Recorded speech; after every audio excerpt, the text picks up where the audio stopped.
Estamos aqui na segundo encontro dos sócios planejadores financeiros da FIDUC, agora via YouTube. Criamos um canal chamado Planejadamente, bem sugestivo esse nome, né? Planejadamente, uma mente planejada, e é o que a gente precisa ter aí para ter uma trilha melhor aí, para chegar à frente, numa idade que a gente não esteja mais gerando renda, mas a gente tenha todas as condições para manter uma boa qualidade de vida. Então, desde já, agradeço a presença de todos. Convide, encaminhe o link para os seus amigos aí, que vocês se entendem que precisa ouvir esse tipo de conversa aqui para, enfim, se preocupar com as finanças pessoais, gerir melhor seus recursos. E, enquanto isso, a gente vai bater no papo aqui. Aqui a gente está previsto a ter uma conversa aí de 40 minutos, 1 hora no máximo, tá? E hoje a gente tem aqui 3 sócios planejadores formando esse bate-papo, né? Wander Vicente, ele é sócio FIDUC aí há aproximadamente 2 anos, mas também tem um negócio aí de consultoria para empresários, para pessoas. O Alexandre Santiago também é consultor, já há bastante tempo trabalhando home office, e também um dos sócios FIDUC mais antigos. E o Ricardo Vasconcelos aqui, para fazer um bom mix aqui nesse bate-papo, é um sócio planejador recente, mas bastante dedicado, né? A vida toda aí trabalhou numa multinacional como analista de sistema,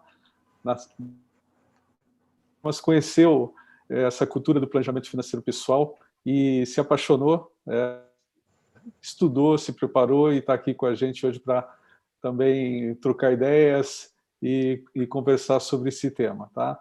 Na primeira conversa que tivemos, a gente teve ali um momento de reflexão, alguns pontos importantes sobre finanças pessoais. Quem não assistiu, tá no canal aí gravado o vídeo, então você pode entrar a hora que você quiser e ver e rever várias vezes.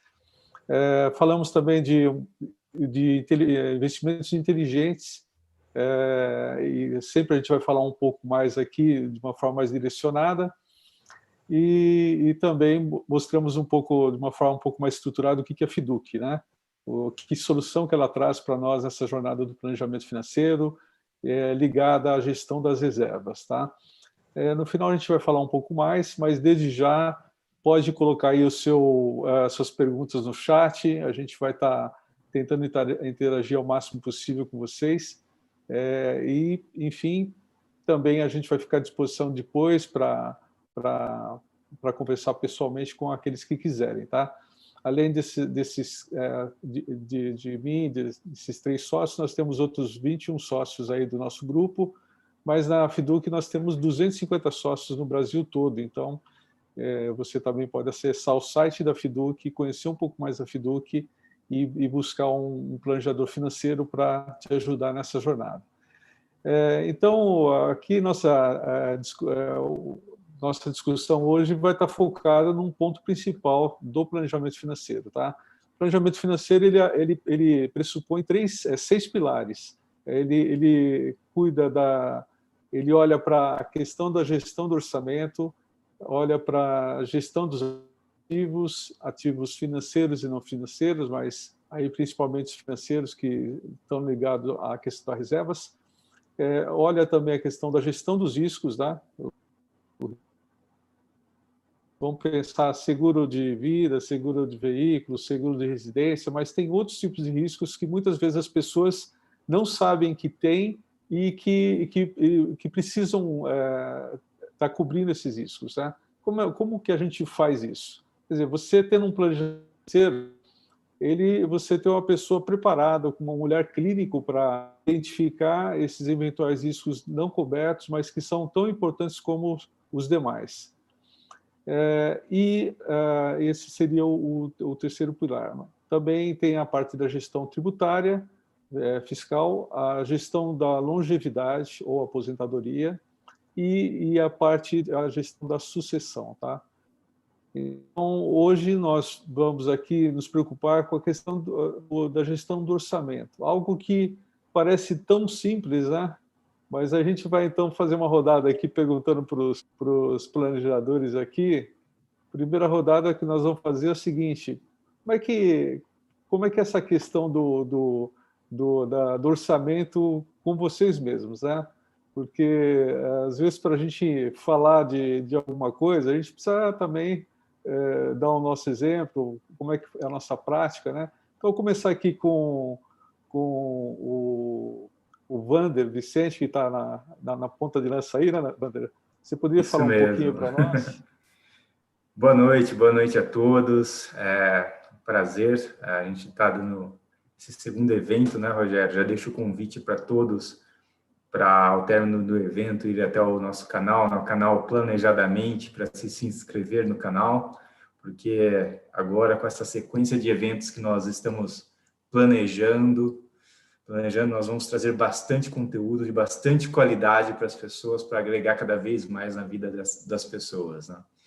E falando hoje especificamente de orçamento, né, um tema, eu falo que parece um tema simples, mas é um tema bastante polêmico no dia a dia do planejador financeiro, porque eu falo que é o calcanhar de Aquiles das pessoas, né? Todo mundo vem bastante interessado em falar sobre investimento, falar sobre como está o mercado, mas na hora que a gente entra no orçamento, é aquele item que, mas deixa eu pensar um pouquinho melhor, não sei muito bem o que acontece no meu dia a dia.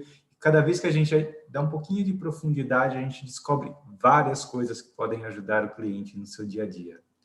Eu, particularmente, falo que muita gente vê o investimento como assim a fórmula mágica, né, para você enriquecer, mas na verdade o poder está muito mais nas nossas mãos, né, no nosso orçamento, do que em si nos investimentos. Mas é um assunto que a gente prefere deixar um pouquinho de lado, né, porque não é tão gostoso de se fazer. Então, Rogério, em relação ao meu dia a dia como planejador, o meu trabalho com os meus clientes na parte de orçamento, a primeira coisa que eu faço sempre é ajudar o cliente a ter uma visão holística de toda a sua vida financeira. Mas não aquele trabalho chato, árduo, mas aquele trabalho em que a pessoa tem a oportunidade de descobrir o que acontece na vida financeira dela no período de um ano, tome propriedade de tudo que entra e de tudo que sai, e aí sim tem a capacidade de gerir bem o seu dinheiro, né? Eu falo que um dos desafios da nossa profissão de planejador é ajudar o cliente a atingir seus objetivos, né? Mas sempre relevando uma coisa muito importante, que é viver bem também no presente, né? Porque do que adianta você trabalhar, se esforçar, se você não conseguir viver bem no presente também, né? Então, esse equilíbrio entre a possibilidade de construir algo muito promissor lá na frente e viver bem o presente é o que nós, como planejadores, buscamos levar para os nossos clientes, né? E o que eu mais percebo, Rogério, no dia a dia é um conflito um pouquinho mais comportamental dos clientes em relação a equilibrar, sabe, aquela vontade de ter as coisas no presente, hoje, e aquele desejo de construir algo seguro e sólido no futuro. Então, um ponto muito importante, um ponto que eu destaco no trabalho com os clientes é o papel do planejador ajudando o cliente a não cair em armadilhas mentais, a não se deixar levar por comportamentos que, às vezes, tanto impede ele de viver bem no presente, quanto ele de construir algo bem sólido no futuro. Você vivencia isso também? Olha, Wander, eu fui eu tive uma influência forte aí do meu pai nessa parte de controle, né? Ele era um cara super controlado aí, cheio das pastinhas, das anotações. Então eu via ele na época, ele não tinha computador, né? Então ele tinha a cadernetinha dele, o caderninho dele, sentava com a minha mãe lá.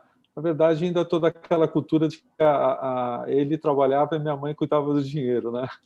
mas eu sabia que eles sentavam lá todo mês e marcavam lá quais as receitas, as despesas, né? Então eu tive essa influência. Mas, enfim, eu, por sinal, sigo essa de forma bem controlada até hoje, nas planilhas, né? Busco sempre estar melhorando essa forma de controlar. Bom, eu vou então chamar para falar um pouco aí de como faz a sua parte pessoal, o Alexandre Santiago. E aí, Alexandre, como é que é a tua experiência pessoal aí com essa parte de gestão de orçamento? Depois a gente faz a rodada aí de gestão do orçamento dos clientes, né? Mas fala da sua aí, como é que é a tua experiência tua aí? E depois que você se tornou um planejamento, se isso mudou, como é que foi isso? Boa noite a todos, pessoal. Obrigado pela presença de todos, né? Um prazer estar aqui com todos vocês, meus sócios e amigos aí, né, que estão participando, que a gente convidou. E falando um pouco da minha experiência, né? Eu acho que também muito jovem eu comecei quando ganhei meu primeiro computador, né, comecei a brincar com as planilhas de Excel, né? Logo no início, quando instalei lá o pacote Office. E naquela época eu comecei a ganhar algum dinheiro, né, dando aulas de informática e dando suporte de informática. E aí comecei a criar o meu próprio orçamento, né? O que eu ia gastar, como é que eu ia categorizar essa minha renda e onde é que eu ia colocar, né, as despesas e fazer esse controle mensal. E aí essa planilha foi avançando, né? Todo ano atualizava ela e foi melhorando, né, aos pouquinhos. E aí, através dessa planilha, né, que eu evoluí para todo o meu planejamento, né, pessoal. E foi ela que eu comecei a utilizar com os meus clientes, né? Os primeiros clientes eu utilizei a minha própria planilha, adaptando para a realidade deles, as necessidades deles, né, e tudo. Mas hoje eu já utilizo um aplicativo, né? Um aplicativo que até sou embaixador desse aplicativo, chama-se Mobius. Depois eu vou colocar o link aqui para quem quiser baixar e acessar.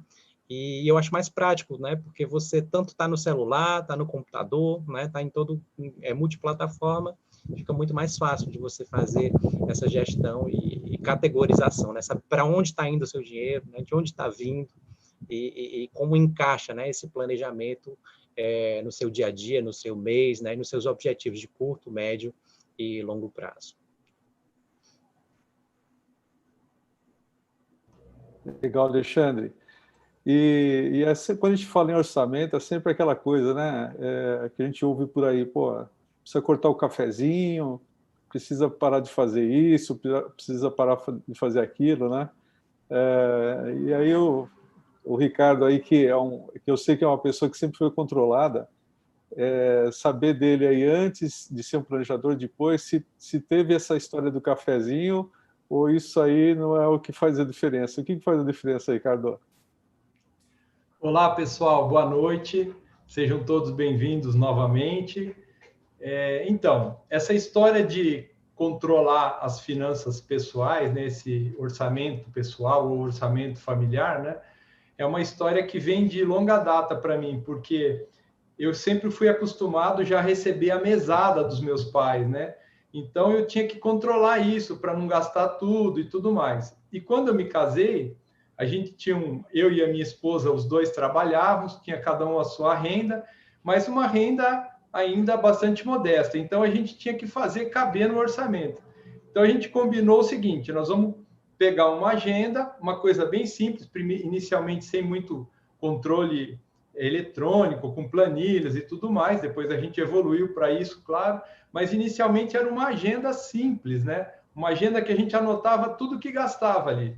E aí, mensalmente, como a gente tinha uma renda em 2 períodos, né, em 2 quinzenas, a gente fazia uma previsão de gastos ou um orçamento quinzenal. Então, a gente separava lá todos os itens do orçamento, supermercado, farmácia, transporte, enfim, todas as despesas, e ia colocando lá à medida em que ia gastando, e anotando na agenda. No final do mês, a gente fazia um fechamento e uma análise do que a gente previu que ia gastar com o que efetivamente a gente gastou. E para o mês seguinte, a gente já tinha uma ideia como que ia ser se ia sobrar um pouco de recurso, se ia faltar e tudo mais. Então, a gente fazia todo esse planejamento. Isso era bom, a gente começou a observar que era bom para ter um bom planejamento na onde a gente fazia os investimentos, porque aquele mês a gente precisava ter uma despesa maior, ela queria comprar um vestido, eu queria comprar alguma coisa eletrônica, mas a gente não sabia se estava podendo ou não. Com esse orçamento, a gente tinha uma visão clara, a médio e longo prazo, quando a gente ia poder fazer alguma despesa ou quando ia sobrar para fazer guardar para o investimento futuro, né? E isso até é um assunto bastante interessante para todo mundo que tem filhos aqui, começar já a falar de educação financeira com os filhos desde criança, já começar a mostrar para eles o valor do dinheiro, colocar para ele, dar uma mesada para eles, falar, ó, vocês vão querer tal brinquedo, então vocês têm que ajuntar a sua mesada para atingir aquela meta de comprar aquele brinquedo. Então, isso ele já vai conseguindo guardar as moedinhas, já vai aprendendo passo a passo a educação financeira. Isso ajuda muito ir sedimentando essas ideias de planejamento financeiro ou de educação financeira, que hoje em dia muita gente nem se preocupa com isso.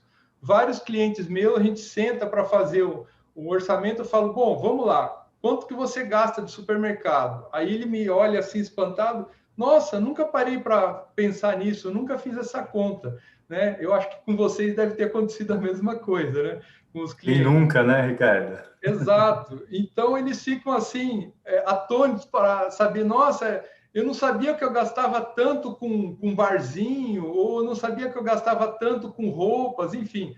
À medida em que dava vontade, vai gastando. Aí, como muita gente acontece, chega no fim do mês, se está usando o cartão de crédito, estourou a fatura do cartão, ou se está usando dinheiro da conta, estourou o cheque especial, o crédito, né? Aí entra em dívida, aí é complicado para se contornar isso no planejamento. Então, justamente, uma boa educação financeira é que dá um bom início nessa ideia do orçamento doméstico, orçamento financeiro do casal.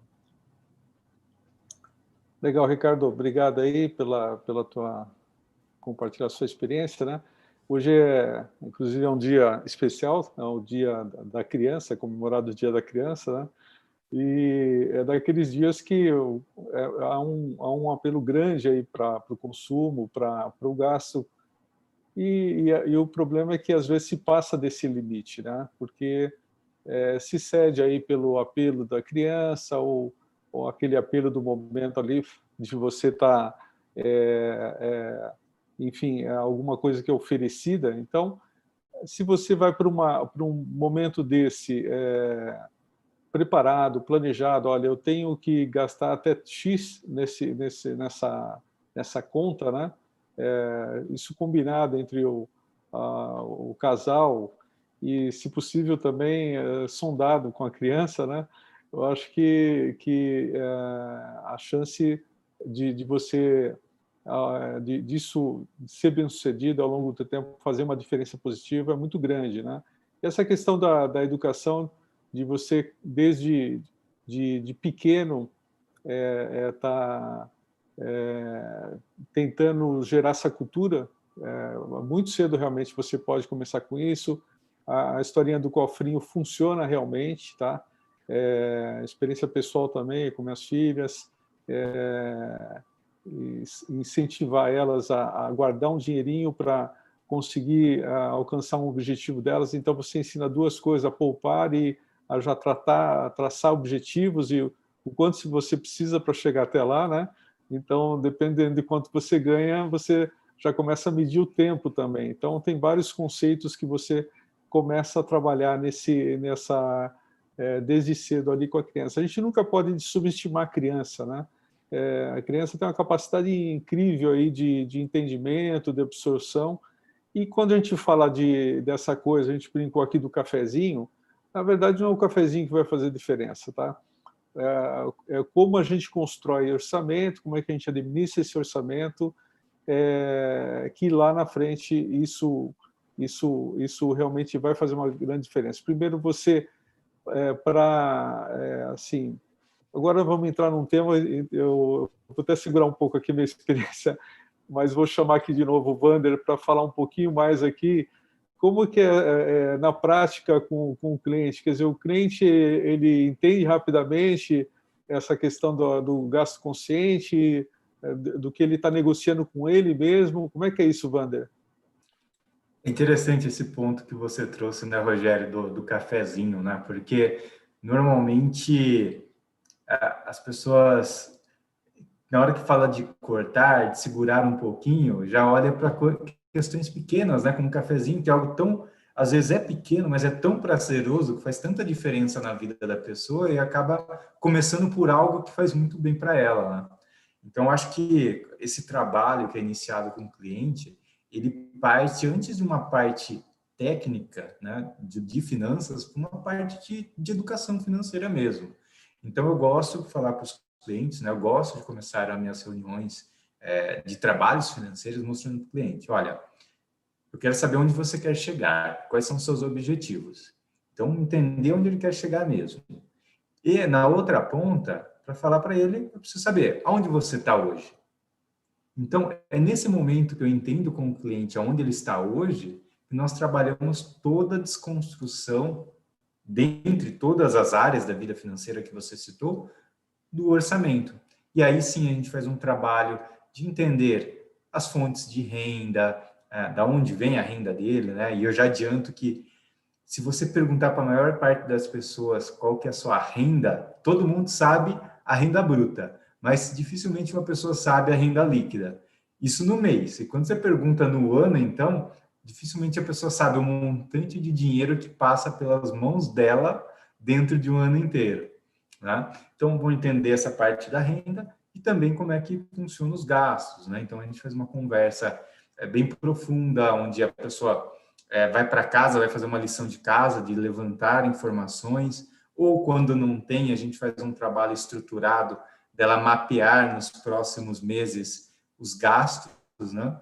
E falo que é um trabalho assim que faz muita gente descobrir com profundidade como funciona a sua vida financeira, porque só sabendo onde você está com profundidade é que um planejador financeiro pode juntar os dois. Então, saber onde você quer chegar, onde você está e qual o melhor caminho para você sair de onde você está e chegar lá. E sabe o que é o melhor, Rogério? Eu brinco, né? Que o melhor é você chegar lá, né? Realizar aquilo que você quer, vivendo bem, fazendo as coisas que você gosta. Mas só a partir desse trabalho de orçamento, de planejamento financeiro, que você vai ter essa capacidade de se permitir, de verificar aquilo que realmente é importante para você no presente, não abrir mão daquilo e olhar aquelas coisas que você gasta e nem sempre tem tanto valor para você, mas que poderiam ajudar você, né, o cliente, a chegar no objetivo dele. Então, eu falo que esse trabalho de entender com profundidade, além de um dos nossos papéis é transformar num trabalho de conscientização com o cliente, de uma forma que saber da sua vida financeira se torne uma ferramenta poderosa na mão do cliente. Maravilha, Wander. Exatamente. E essas coisas realmente, como eu estava comentando, demora para ser assimilado uma mudança de comportamento do cliente quando ele tem que negociar com ele mesmo, gasto aqui e o que ele vai precisar gastar lá na frente, né? E eu Traçar esse brinco, viu, objetivo. Rogério, que fazer isso sozinho é muito difícil, né? Porque, igual você bem trouxe, né? Nessa época, todas as épocas do ano, nós temos sempre um impulso de consumo, né? Um impulso, algo especial, ou então nós já fomos moldados para o consumo, né? E tudo que aparece na nossa frente nos incentiva a consumir. Então, por isso é tão fundamental o papel do planejador ao lado, né? Porque eu tranquilamente falo que os meus clientes, a partir do momento que tem um planejador do lado, para de ver isso como um gasto, mas sim como um investimento. Porque isso impacta tanto a vida da pessoa, leva tanto a pessoa a continuar fazendo as coisas que ela gosta e ainda caminhando para algo promissor, que a pessoa entende que sozinho é mais difícil, mas quando você está acompanhado, você vai mais longe. Isso aí. E aí, Alexandre, como é que é com seus clientes aí? Assim, a gente não, aqui obviamente não cita nomes, né? mas como é que é a experiência do cliente assimilar essa nova cultura aí na gestão do orçamento?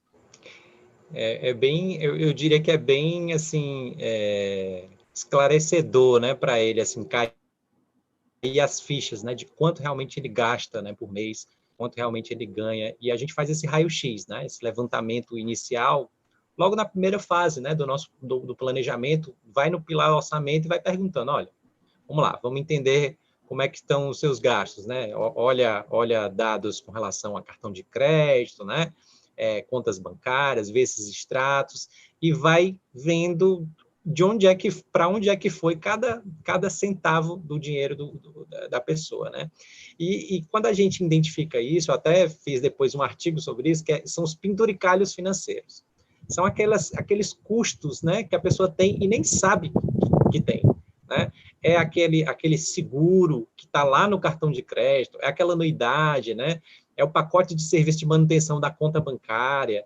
Então, assim, se a pessoa paga R$50 de manutenção da conta bancária, num ano isso dá R$600. Aí eu pergunto para o meu cliente, o que você faria com R$600? Né? Faria um bom jantar, né? Uma boa viagem. Pois é, então, assim, são esses penduricalhozinhos, né? Esses custos a mais que não são necessários, que a gente pode fazer isso, ter ganhos, né? E esses ganhos que a gente vai fazer com que a pessoa não gaste mais, eles podem ser colocados nos objetivos, né? E podem aproximar a pessoa desses objetivos. Como, por exemplo, juntar contratos, né, de telefonia, internet, TV a cabo, até mesmo, de repente, cancelar ou reduzir alguns pacotes que não estão sendo utilizados. Hoje, com esse número de streams que a gente tem, né, aplicativos que paga todo mês, alguns você não está usando. Então, assim, a gente vai fazer essa radiografia, essa varredura, né? E aí, quando a gente vai ver, a gente consegue reduzir 10% do orçamento, 15% do orçamento, 20%, né? E esse dinheiro vai agora estar disponível para realmente alocar no que é importante para o cliente, né? E até, assim, adiantando aí, dando um spoiler, né? Tem uma ferramenta que a Fiduc está desenvolvendo, né? Do dinheiro inteligente, que, assim, todos os clientes da Fiduc, né, vão ter acesso a essa ferramenta que, além de você fazer essa radiografia, vai te dar dicas para tu reduzir, né, a sua despesa, mantendo o seu padrão de vida e ganhando qualidade para te aproximar desses objetivos com a ajuda, né, do planejador financeiro. Então, assim, é esse trabalho, né, que o planejador tem muito a agregar para o cliente, fazer com que o dinheiro fique mais líquido para ele que ele possa realmente investir nos objetivos dele.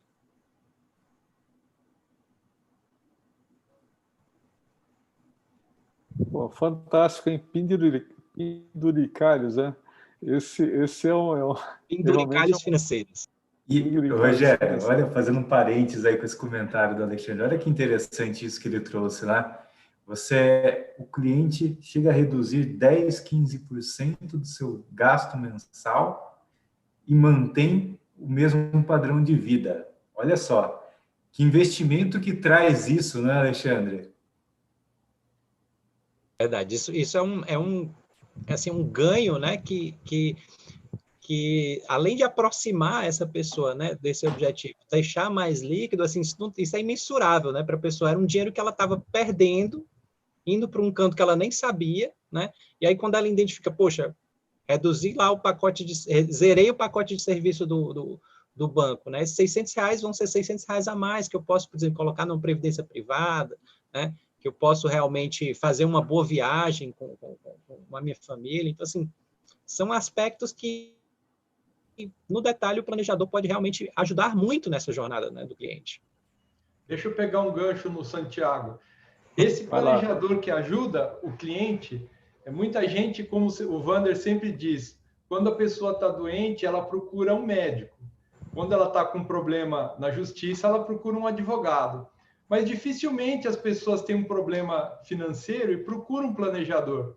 Muitos têm uma ideia errada, mal formada. Nossa, esse planejador financeiro, ele só controla milhões, vai custar caríssimo esse serviço, eu nunca vou conseguir pagar. Vocês não têm ideia do quão baixo é esse custo proporcionalmente ao benefício que vai causar para vocês. Dentro da Fiduc, a gente tem o serviço tanto de investimentos como gestão de finanças pessoais, tudo embutido num custo bem pequeno. Então, isso vocês vão ver no dia a dia, que ajuda muito no serviço de vocês, e como o Wander costuma dizer, de mãos dadas com um planejador financeiro, você vai muito mais longe. É isso aí. E aproveitando aí, não sei, o Ricardo, se você já aí alguma experiência com cliente, o que eu queria até ajudar aqui no raciocínio como eu estava falando, às vezes chega uma pessoa indicada por alguém e quer conversar com a gente, ela está endividada, ela muitas vezes tem uma renda muito boa, né? Mas tem lá o empréstimo, financiamento, cartão de crédito, tem 4 contas em bancos, né? Eu falei, poxa, mas por que você tem tanta conta em banco? Deixa eu entender, né? Sim, porque o planejador financeiro ele não julga, né? Mas é importante a gente entender. Por que você tem tanta conta em banco? É o que o Alexandre estava dizendo. Às vezes você tem 2, 3 contas em banco e cada uma você paga um pacote de tarifas. Isso acaba ao longo do tempo pesando, sim, fazendo diferença, né? Eu particularmente tenho algumas disciplinas aqui de rever a cada 3 meses minha conta de celular, que é um plano família, se eu estou gastando o que eu pago lá de pacote de internet, enfim, e tentando sempre ajustar.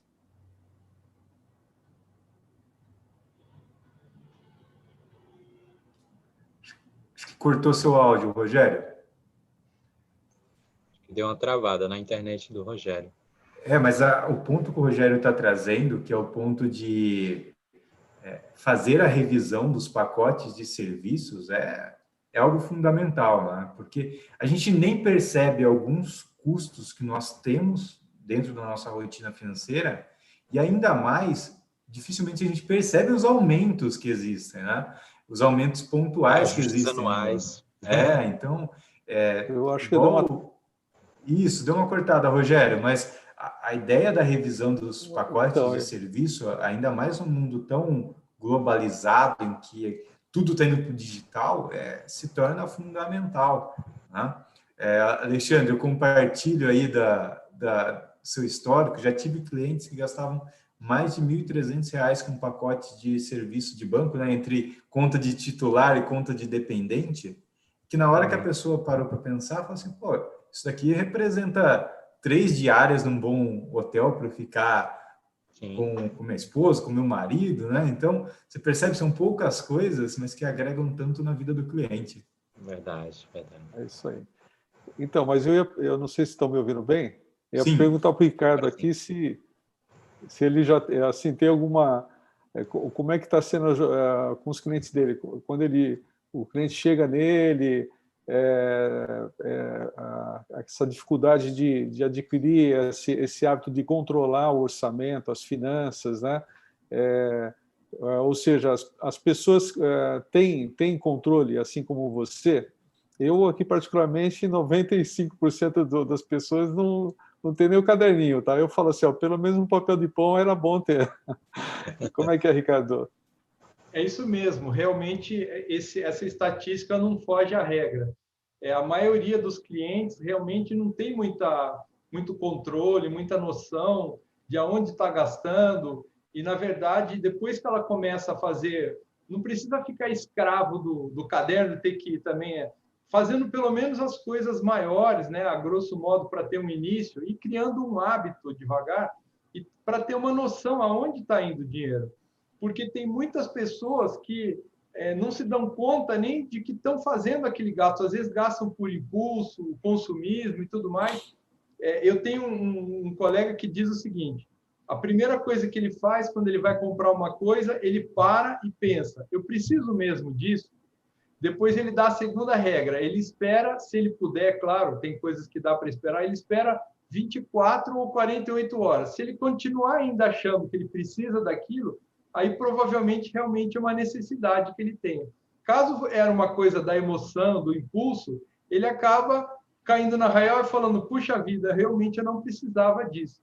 Então, com esses pequenos controles da emoção, que é o que faz a gente gastar desenfreadamente, fugindo às regras de orçamento e previsões e tudo mais, esse controle emocional ele é muito importante para o controle orçamentário. Por quê? Porque ele evita extrapolações fora de época que ele não estaria podendo gastar. Aliás, existe uma máxima que eu já ouvi, que o cartão de crédito ele é um veículo que você compra uma coisa que você não precisa para pagar com dinheiro que você não tem numa data que você não pode. Então, o cartão de crédito ele tem que ser muito bem estudado. Eu sempre usei essa técnica de sempre pagar o meu cartão de crédito na data da fatura, não deixar ele ultrapassar para começar a cobrar juros, né? E usá-lo com a finalidade de controlar melhor os gastos e tudo mais. Então, essa máxima é muito válida. E os clientes realmente gostam muito disso e têm adotado isso como prática e tem funcionado bem. Muito bom, Ricardo. Uma figura... E você, Rogério, conta aí para a gente do seu dia a dia também. Vamos lá. Então, como eu fui compartilhando aqui, geralmente encontro as pessoas sem muito controle, né, dos gastos. Isso faz muita diferença, você visualizar, né, aquela historinha que a gente viu no ano passado. Se você tiver uma greve dos caminhoneiros e souber que vai ter uma greve amanhã, se estiver aqui no banco, tirar o dinheiro para você passar os próximos 30 dias, você sabe exatamente quanto você precisa, né? Essa informação a gente tem que ter. Então, eu acho que esse é o início, né? Mas quando você começa a controlar as suas finanças, quando chega no final do ano, você já tem uma visão de orçamento, quer dizer, se aprovar para você mesmo, com a sua família, quanto que você vai gastar em cada conta. As despesas fixas, né? Moradia, educação, transporte, alimentação, vestuário, lazer, e você ter um orçamento das grandes contas e tentar respeitar esse orçamento. Isso ajuda bastante, né? E a figura que eu uso é do rally. No rally, você é uma prova de consistência, que se você errar 1 grau ali nos 5 primeiros quilômetros, você não percebe que você está no caminho errado. Nos 10 primeiros quilômetros, talvez ele não perceba, mas depois dos 10 quilômetros, você já começa a ver que a coisa perdeu o rumo ali, né? Então, são coisas simples e pequenas aqui que a gente está conversando, né? Tanto na experiência pessoal, mas também na experiência que a gente desenvolve junto àqueles que a gente está aí nessa jornada aí de buscar a liberdade financeira, de melhorar a qualidade de vida, né? Que fazem toda a diferença, tá? Rogério, bom, aqui a gente...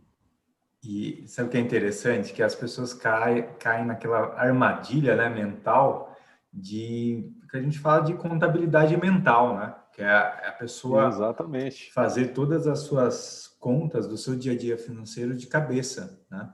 E muita gente, inclusive, tem muita gente que faz essa contabilidade mental e acaba gastando mais do que recebe por essa falta de cuidado, mas tem pessoas que realmente gastam menos que ganham, né? Então, elas são pessoas que têm uma capacidade de geração de poupança, mas usam da contabilidade mental e, às vezes, não vislumbram que tem uma oportunidade de gastar menos e economizar mais e fazer as coisas que gosta. Então, Exato. Não é só esse caso da contabilidade mental não afeta só as pessoas que gastam mais do que ganham. Afetam também as pessoas que gastam menos do que ganham, porque elas deixam de ter boas oportunidades de usar melhor o seu dinheiro. Evander, resgatar um pouco aquela dica que você deixou no encontro do mês passado, que é você incluir o orçamento para os seus objetivos no seu orçamento mensal. Eu tenho uma viagem, eu tenho que trocar um carro, eu tenho que comprar uma casa, eu tenho que guardar o dinheiro para a educação dos filhos, para a aposentadoria. Essa frase...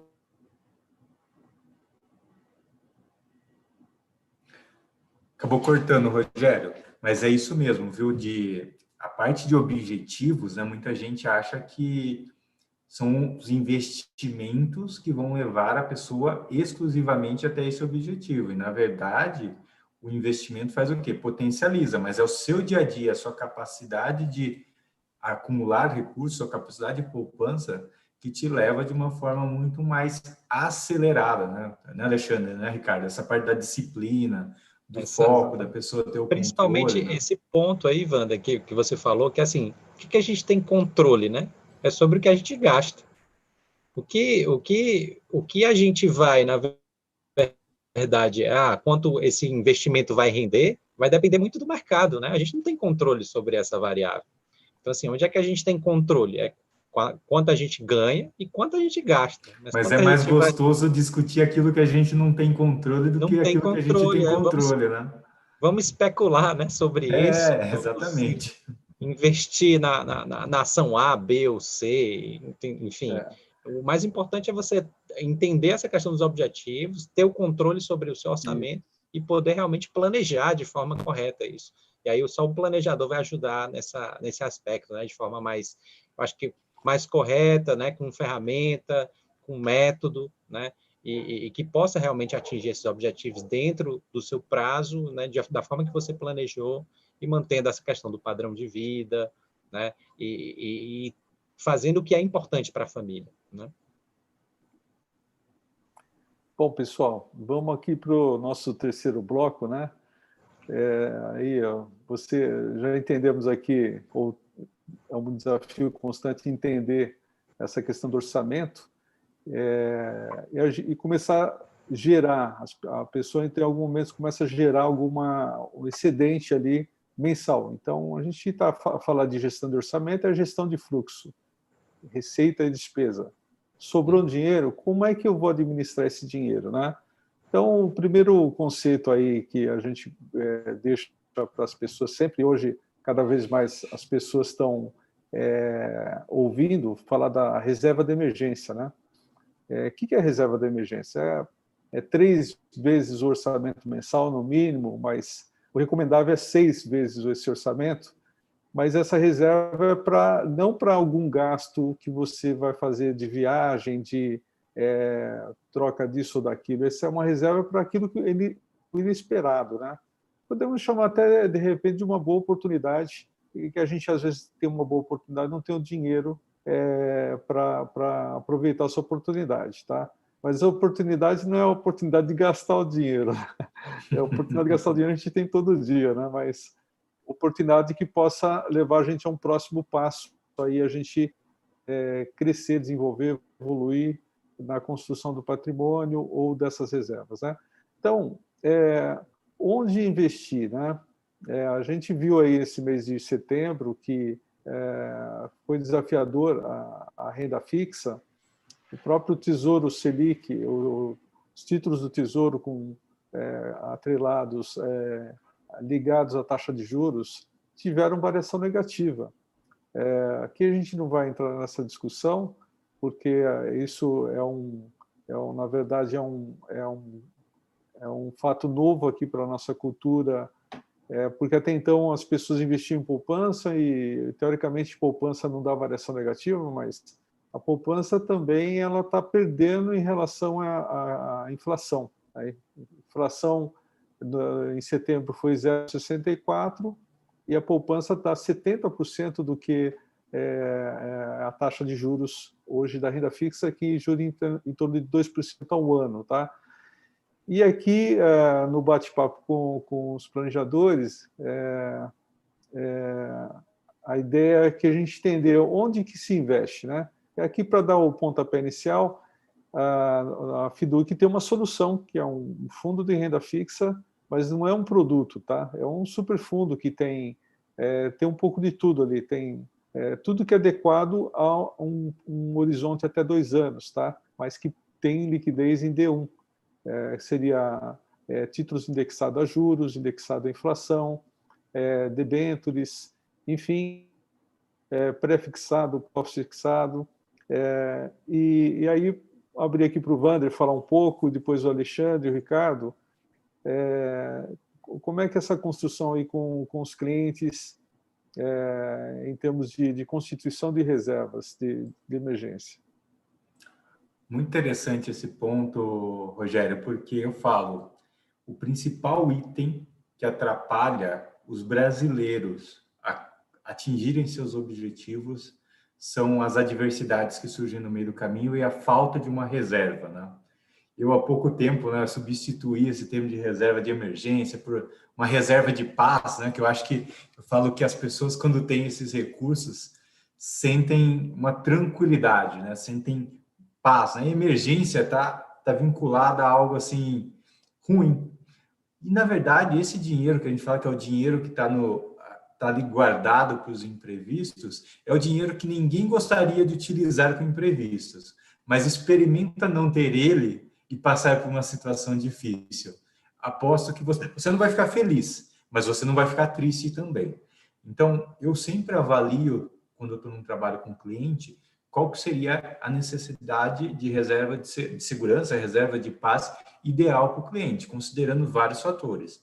Momento de vida dele, se ele tem dependentes financeiros, se ele tem projetos que são projetos ousados, né, projetos importantes para ele. Então, essa reserva vai oscilar dependendo do momento de vida dele e dependendo também da onde a pessoa quer, dos planos que ela tenha, tá? Eu costumo trabalhar aí de 6 a 12 meses, dependendo desses fatores.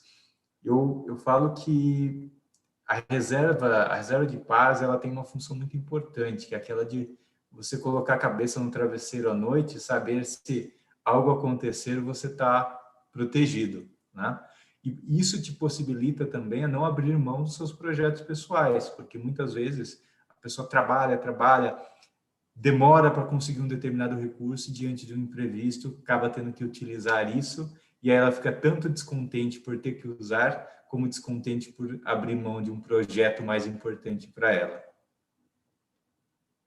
E você, Alexandre, o que você enxerga nisso?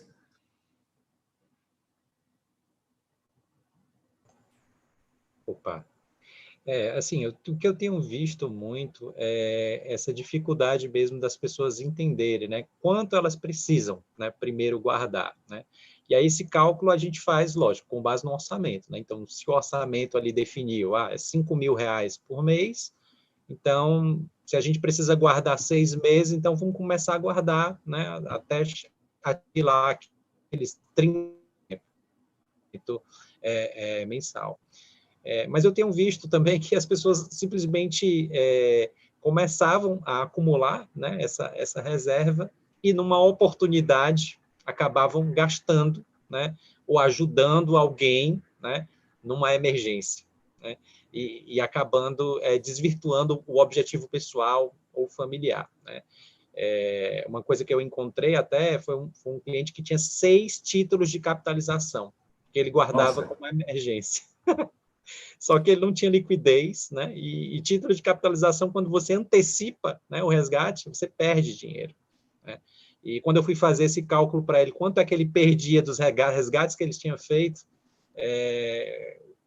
assim, ele estava ganhando muito menos do que, por exemplo, a poupança, né? Então, eu disse para ele, olha, isso não é investimento, né? Isso não é só reserva de emergência. Então, assim, não caia nessa cilada, né, que muitas vezes é ofertada, né, pelos bancos e, infelizmente, as pessoas, né, caem nessa armadilha, né?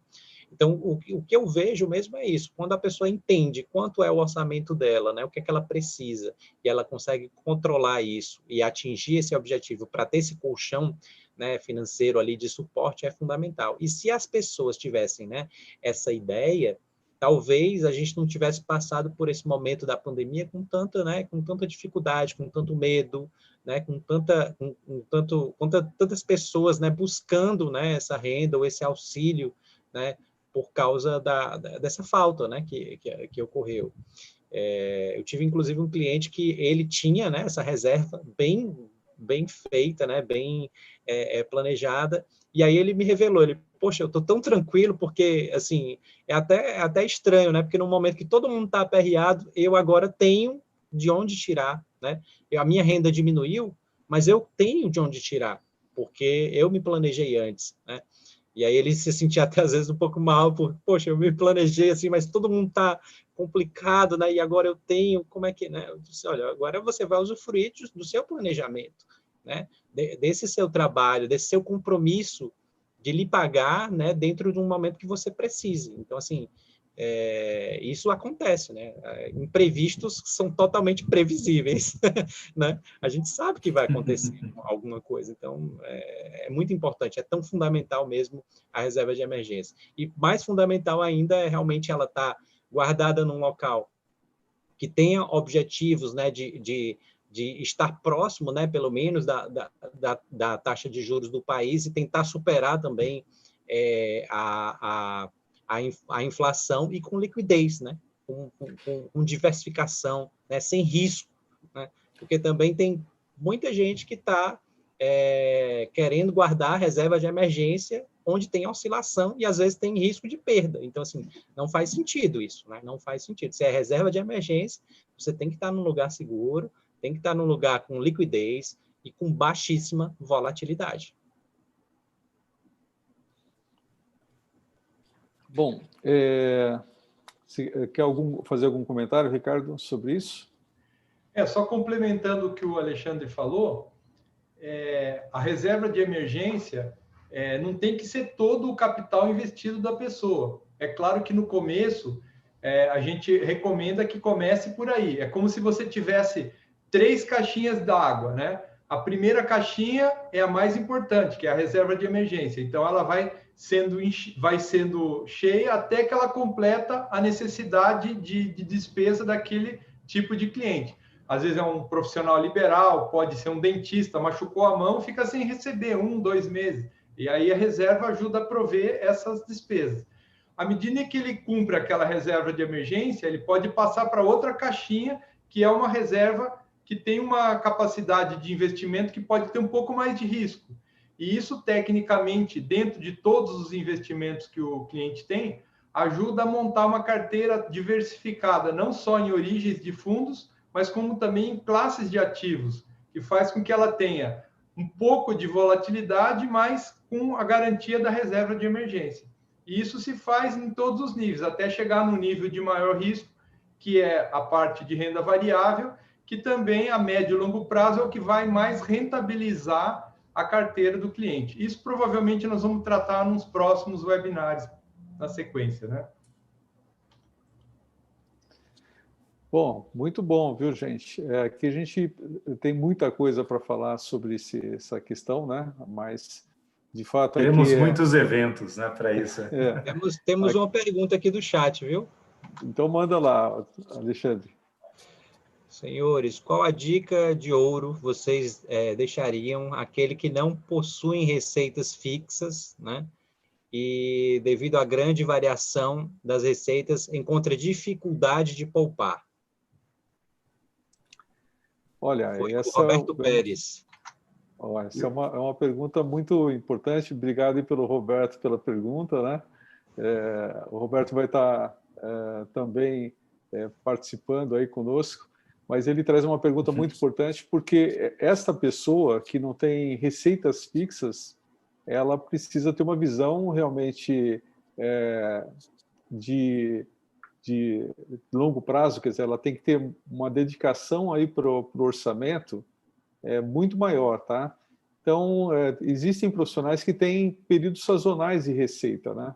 Tem momentos que geram mais e momentos que tem uma certa escassez, né?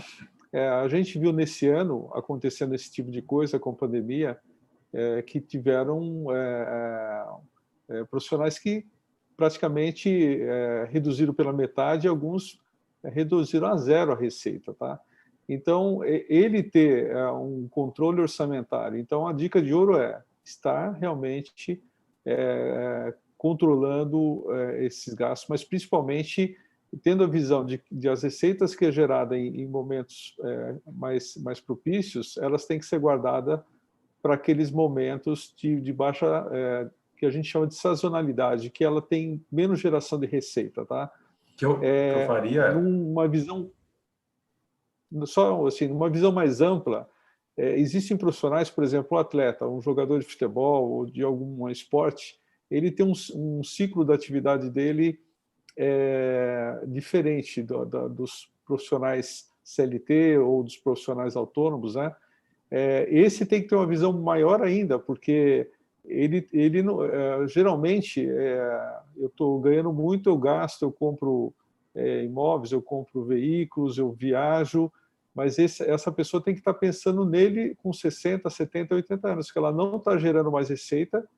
Então, quem vai cuidar daquela pessoa é você hoje, guardando e gerindo da melhor forma essa receita. A dica de ouro é controle maior sobre o orçamento, criando provisões para esses momentos de baixa geração de renda. Fala, Wander.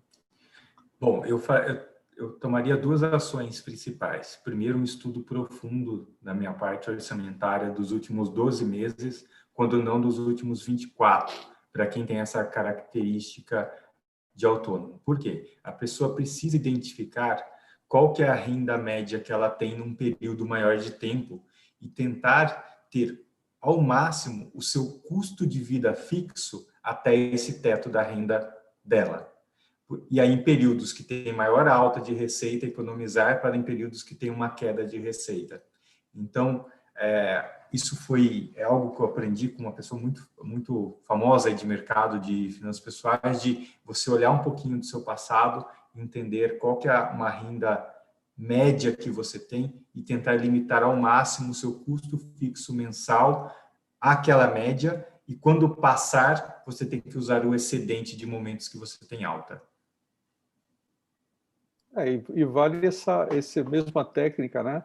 Para esse exemplo do jogador de futebol, outro tipo de atividade que tenha um momento, um período da vida muito curto de geração de receita e que cessa em algum momento. Ela tem que ter um plano B, um plano C, até o plano Z, se for possível, né?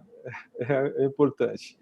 Bom, aqui a gente está no finalzinho aqui desse bate-papo, né? Enfim, só reforçando aqui que nós somos sócios da Fiduc, uma empresa de gestão de investimentos, ou a gestão das reservas, né, para os objetivos, para a longevidade, mas com um planejamento financeiro, com finanças pessoais. Tá? Então, a gente fica à disposição aqui para conversar, tá? E se quiserem mandar também as suas dúvidas, mas lembrando que toda segunda-feira do mês, às 19 horas, nós estaremos aqui e no canal Planejadamente. Batendo esse papo. Exatamente. Então, se inscreva no canal, aciona o sininho lá para ser avisado quando receber as gravações, né? E os materiais que a gente for produzir. E fique à vontade de convidar pessoas da família, amigos, que você entenda que precisam dessa cultura, precisam dessa ajuda, entender um pouco mais. Na próxima mês a gente vai estar falando aí sobre a parte de gestão de ativos. Então, desejar a todos os convidados. Obrigado, Wander. Obrigado, Alexandre e Ricardo, aí pela brilhante contribuição, participação. Deixar aí para vocês se despedirem, as palavras finais aí. Bom, eu que agradeço, foi muito bacana. Vamos para os próximos eventos, tem bastante coisa para vir pela frente. A gente tem bastante conteúdo para trazer de todo esse mundo financeiro, então, pessoal, já reservem na agenda para o próximo mês, estarem aqui com a gente participando desse evento. Obrigado a todos. É isso aí, toda segunda-feira do mês, independente se é feriado, né, o que for, a gente vai estar aqui batendo nosso ponto, né, nesse bate-canal aqui, né, no Planejadamente. Eu já coloquei o link do canal no chat, né, para quem quiser entrar lá no canal e fazer a inscrição. E agradeço também a presença de todos aí, conto com vocês no próximo encontro, beleza? Um abraço, pessoal. Só para já colocarem nas suas agendas, vai cair no dia 9 de novembro, que é a segunda-feira do próximo mês, tá? Foi um prazer muito grande tê-los aqui conosco e estamos à disposição para atender qualquer dúvida, qualquer esclarecimento a respeito de finanças pessoais e investimentos inteligentes. Bom, pessoal, obrigado também. Eu quero agradecer a presença de todos, a participação, da pergunta do Roberto. E teremos também mais pessoas aqui batendo esse papo com a gente. Tomara que cada vez mais. Mas eu queria dar uma sugestão também deixar a sua principal dúvida, o que você gostaria que a gente estivesse trazendo aqui nessa conversa, no chat, tá? Deixa essa sua pergunta lá no chat, nos comentários, e a gente vai sempre estar olhando e tentando trabalhar essas dúvidas de uma forma mais estruturada. Um abraço para todos e um bom restante de feriado aí para todos. Fiquem com Deus. Boa noite. Até mais. Tchau, tchau.